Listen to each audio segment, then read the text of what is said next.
Assalamualaikum warahmatullahi wabarakatuh. Selamat berjumpa di YouTube channel Realita TV di acara Rata Rangkuman Berita yang menghadirkan berita-berita viral hari ini. Dan langsung saja kita simak berita pertama. Berita viral pertama ini trending topik ya, tentang seruan begitu ya untuk menghemat 17 triliun rupiah jika Pilpres nanti berlangsung satu putaran saja.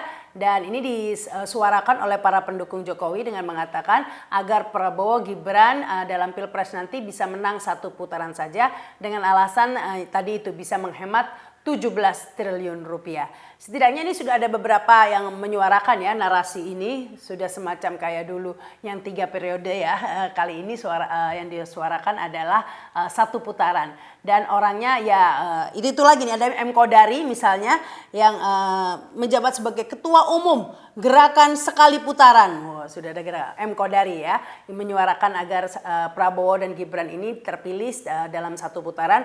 Kemudian ada juga ini Fahri Hamzah ini ya dari ketua umum Gelora, bahkan nge-tweet. Nah, tweetnya, saudara-saudaraku sebangsa dan setanah air, kita harus bangun tradisi ilmiah dalam pemilu dan juga membantu negara menghemat biaya dalam putaran kedua. Biaya putaran kedua sekitar 17 triliun, sebaiknya kita bantu menghemat. Yuk aklamasi Prabowo Gibran satu kali putaran, cukup begitu ya. Entah apa ini agendanya saat ini, kayaknya memang diprediksi kalau satu putaran itu akan lebih mudah begitu ya Prabowo ini menang. Sementara kalau dua putaran banyak pengamat mengatakan justru Prabowo Gibran ini harusnya satu putaran saja, masih ada kemungkinan menang. Jika sampai dua putaran maka ini akan berbahaya begitu ya, bisa saja yang menang justru Anies begitu. Ada pengamat yang mengatakan seperti itu. Namun demikian, gerakan satu putaran ini mengundang berbagai komentar ya. Ada yang pro dan kontra. Ada yang mengatakan lebih baik nggak menghemat 17 triliun tapi bisa menghemat ratusan triliun ke depannya. Mereka membawa contoh adalah proyek IKN yang memakan ratusan triliun ya. Bahkan untuk membuat istana dan gedung DPR saja sudah 51 triliun begitu ya. Jadi jika yang terpilih bukan Prabowo dan Gibran, maka ada berapa triliun sebenarnya, jauh di atas 17 triliun yang bisa dihemat. Itu analogi yang ramai dibahas di Twitter ya. Tapi kalau menurut kalian bagaimana? Silakan tulis di komen. Berita kedua yang juga tengah viral ini ya, perseteruan antara pakar telematika yang juga mantan Menpora Roy Suryo dengan Ketua KPU Hasyim Asyari. Hal ini gara-garanya Roy Suryo menyoroti begitu ya penggunaan excessive mic. Saya bilang excessive karena yang pasti terlihat jelas ada 3 ya. Di kepala, headphone, kemudian clip on dan juga mikrofon di bawah begitu ya.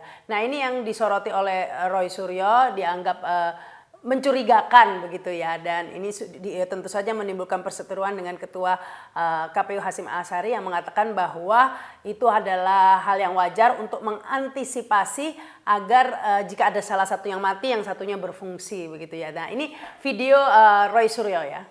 Nggak ada standar minimal 3 itu. Coba lihat presiden, sampai level presiden pun ya, kalau melakukan pidato apapun pasti resminya 1. Kalaupun itu ada banyak mic, itu dari berbagai lain. Di markas PBB sekalipun, itu pun juga hanya 1 mikrofonnya. Seorang penyanyi superstar sekelas misalnya di dalam negeri KD atau Vina atau luar negeri misalnya Madonna, kalaupun dia menggunakan alat seperti ini, ya, nah ini nanti sekalian saya tunjukkan ya. Kalaupun dia menggunakan alat seperti ini, ya, itu pun hanya 1, nggak perlu ada yang lain-lain gitu. Kita pun di studio kan ya cuma 1 pakai clip on kan. Iya. Jadi artinya kalau memang 1 clip on itu ternyata bermasalah, ya langsung dikasih backup yang lain. Nggak perlu 3-3-nya dipasang. Dan ketika ada 3 yang dipasang, ya salah satunya berbentuk seperti ini namanya headset mikrofon. Iya. Kenapa disebut headset? Karena ini diletakkan di kepala, head, gitu kan. Dan ini supaya pemirsa iNews tahu, ya ini ada 2 tipe. Dan bedanya mungkin orang awam nggak bisa bedain. Bedanya ada pada jacknya. Mungkin kalau bisa di zoom jack ini, ya. Iya. Ini kalau yang dia mikrofon itu garisnya hanya 1 di depan. Tapi ini garisnya ada 2. Bahkan ada yang garisnya 3 seperti ini. Maaf. Nah, Kalau ada yang garisnya 3 semacam ini berarti ada mikrofon dan headsetnya stereo. Kalau ini mono, karena dia cuma satu. Artinya ini bisa digunakan untuk mendengar. Bisa digunakan untuk mendengar? Iya, bisa digunakan seseorang di tempat lain, seperti misalnya Mbak Safa, itu kan pakai alat juga tuh di telinga, ya kan? Itulah yang namanya kalau ada misalnya line produsernya atau produser yang di atas itu memberikan instruksi apa-apa, misalnya memberikan instruksi kata-kata yang tadi, yang kita dengar tadi, dah, gitu tadi, ya itu kan pasti terdengar kan? Ya itulah. Sebenarnya saya juga penasaran ya, saya lihat loh ini mic-nya kok banyak banget ya. Mengingat ketika Anies Baswedan debat kemarin kayaknya nggak sebanyak itu deh ya. Ini kenapa ketika debat Cawapres kok banyak banget mic-nya. Apakah debat Cawapres lebih penting daripada debat Capres begitu ya. Sehingga mic-nya lebih dibanyakin dan lebih harus diantisipasi kalau mati begitu ya. Karena kalau saya perhatikan di debat Capres kemarin itu setidaknya ada 2 saja yang digunakan ya. Yaitu di headphone dan juga clip on. Ini wajar ya, satu untuk di audience begitu ya, dan satunya mungkin untuk masuk ke siaran langsung di televisi. Tapi ini kenapa kok banyak banget, bahkan ada yang melingkarin katanya 4, ada lagi yang kecil di telinga, apakah itu earphone begitu ya.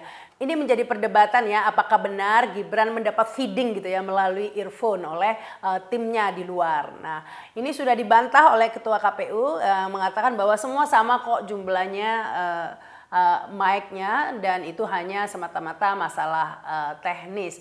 Tapi saya juga heran ya kenapa mesti sebanyak itu ya kalau untuk masalah teknis, padahal kalau mati tinggal disiapkan saja, kalau memang benar terjadi mati tinggal dikasih, nggak dibawa semuanya tiga-tiganya begitu ya.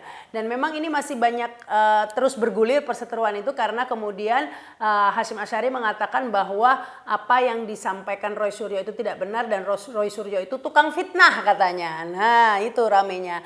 Akhirnya Roy Suryo meradang begitu ya, mempertanyakan apakah Hasyim Asyari punya bukti bahwa dirinya tukang fitnah dan berencana akan memproses hukum melaporkan ke polisi. Tapi Hasyim Asyarinya tenang-tenang saja ketika ditanya wartawan mengatakan ditanya soal bagaimana jika dilaporkan Roy Suryo melakukan tuduhan tukang fitnah, Hasyim Asyari marah mengatakan tanya Roy Suryo sendiri pernah kena pidana apa begitu ya. Nah ini tampaknya bakal seru nih sebagai hiburan juga bagi publik karena jujur saja sebenarnya memang masih banyak perlu yang dikritisi pada pelaksanaan debat Capres maupun Cawapres kemarin, terutama Cawapres kemarin ya. Kok saya itu melihatnya agak kecewa juga ya, selain ya tadi itu tidak ada aturan yang jelas tentang cara mengajukan pertanyaan. Seharusnya namanya mengajukan pertanyaan harus jelas ya, pertanyaan harus jelas begitu ya, konteksnya apa ya, misalnya singkatan dijelaskan singkatan, atau misalnya pertanyaan dengan istilah-istilah yang tidak begitu awam atau tentang teknis atau detail seperti carbon capture gitu kan ya, mungkin dijelaskan carbon capture ini konteksnya dalam lingkungan hidup apa bisa dijelaskan, karena kan nggak semua orang tahu semua istilah, tapi common sense-nya saya yakin sebagai Cawapres tahu, jadi mungkin lebih baik dijelaskan begitu ya. Nah ini juga dan panelis ini yang juga disoroti banyak pihak, panelisnya ini kok orang-orang pinter begitu ya, tugasnya cuma ngambil nomor aja begitu, padahal itu kan harusnya bisa mengkritisi jawaban dari para kandidat, karena panelis ini kan yang memang ahli di bidangnya begitu ya. Kalau penonton nggak ngerti, jadi Gibran mengeluarkan data begini-begini, Solo adalah pariwisatanya lebih besar daripada Jogja begini. Kita tidak tahu yang sebenarnya karena kita bukan ahlinya, harusnya panelis itulah yang membantu ya. Karena kita ingat pada debat-debat Capres beberapa pilpres yang lalu itu kan ada panelis-panelis yang kita ingat begitu ya. Dulu Saifullah pernah itu menjadi debat panelis. Kemudian Imam Prasojo, banyak ya tokoh-tokoh yang menjadi panelis, dan memang karena mereka menguasai di bidangnya jadi bisa meluruskan, ini juga bisa menjadi pendidikan bagi publik. Tapi yang terjadi kemarin panelisnya cuma jadi tukang ambil nomor saja. Nah ini mungkin masukan bagi KPU ya, lepas dari menuntut dengan Roy Suryo ini ya. Kalau menurut kalian bagaimana ya, apakah memang ada yang mencurigakan dari mic yang banyak itu ya, ataukah ini ya kebetulan saja KPU memang sangat antisipatif begitu. Kita sampai pada berita ketiga ya, ini tentang Gubernur Jawa Timur Khofifah Indar Parawangsa yang tampaknya sudah secara resmi nih mendukung Capres nomor urut 2 Prabowo dan Gibran. Setidaknya hal itu sudah disampaikan secara langsung oleh Kofifa ya ketika menghadiri Festival Mangrove di Sumeneb, Jawa Timur ya. Dengan senyum-senyum begitu Kofifa mengatakan Prabowo Gibran akan menang di Jawa Timur begitu ya. Ini kemudian diartikan juga oleh relawan Kofifa yang juga menyuarakan ya untuk memenangkan Prabowo Gibran di Jawa Timur. Ini saya agak bingung ya, bukankah Kofifa ini masih menjabat sebagai gubernur ya? Dan kalau menjabat itu kan harus netral ya, bahkan ini kan ASN dan lain sebagainya tuh foto begini aja nggak boleh, begini nggak boleh ya. Ini malah gubernurnya udah menyatakan ya secara jelas akan mendukung salah satu pasangan calon. Nah ini saya nggak ngerti ya, bukankah harusnya netral ya sebagai gubernur, tapi ini memang saat ini sudah semuanya bisa dirubah aturan tampaknya ya. Dan tentu saja ini mempunyai arti yang besar ya, mengingat Jawa Timur ini adalah jumlah suara terbanyak juga ya setelah Jawa Barat. Jadi kedua terbanyak di Indonesia setelah Jawa Barat itu Jawa Timur. Dan ini Kofifa juga tokoh NU, ketua umum Muslimat Nahdlatul Ulama yang tentu perannya sangat besar dan sentral ya sebenarnya. Nah ini apakah dukungan dari Kofifa ini memberikan pengaruh yang besar nantinya begitu ya kepada pasangan Prabowo dan Gibran, apalagi Kofifa tengah menjabat begitu ya sebagai gubernur, tentunya punya infrastruktur dan sumber daya begitu ya untuk melakukan upaya-upaya memenangkan Prabowo Gibran di Jawa Timur. Kita sampai pada berita keempat, ini juga viral ya, ada video yang menampilkan seorang warga negara Indonesia yang mengaku menunjukkan ya sudah mendapatkan surat suara begitu ya, padahal jadwalnya belum berlangsung. Ini sudah dikirim surat suaranya, bahkan ada yang mengaku sudah tercoblos di salah satu nomor ya. Langsung saja ini rame di media sosial dan sudah ditanggapi oleh KPU. Berikut tanggapan KPU. Situasi yang dihadapi oleh PPLN Taipei, dan KPU menginstruksikan, memerintahkan kepada PPLN Taipei untuk melakukan langkah-langkah sebagai berikut. Yang pertama, surat suara yang telah dikirim kepada pemilih dengan metode pos sebanyak 31.276 lembar, 31.276 lembar surat suara untuk masing-masing jenis pemilu presiden dan pemilu anggota DPR RI Dapil Jakarta 2, DKI Jakarta 2 pada tanggal 18 Desember 2023 maupun gelombang kedua tanggal 25 Desember 2023, kami nyatakan surat suara tersebut masuk kategori surat suara rusak dan tidak diperhitungkan dalam pencatatan penggunaan surat suara dalam formulir model C hasil LN pos, C titik hasil LN strip pos. Mengapa kita kategorikan sebagai surat suara rusak? Karena dikirim sebelum waktunya.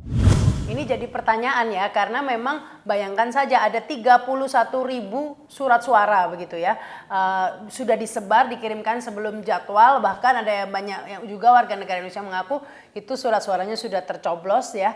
Nah ini katanya sudah dinyatakan tidak sah atau rusak ya, tapi semoga ditarik kembali ini ya segera surat suara yang sudah beredar sebanyak 31.000 lembar itu, karena kalau tidak ditarik kembali kan bisa disalahgunakan ya. Apalagi ini menurut Ketua KPU Hasyim Asyari bahwa hal tersebut terjadi karena adanya pelanggaran dari PPLN gitu, Panitia Penyelenggara Luar Negeri di Taipei.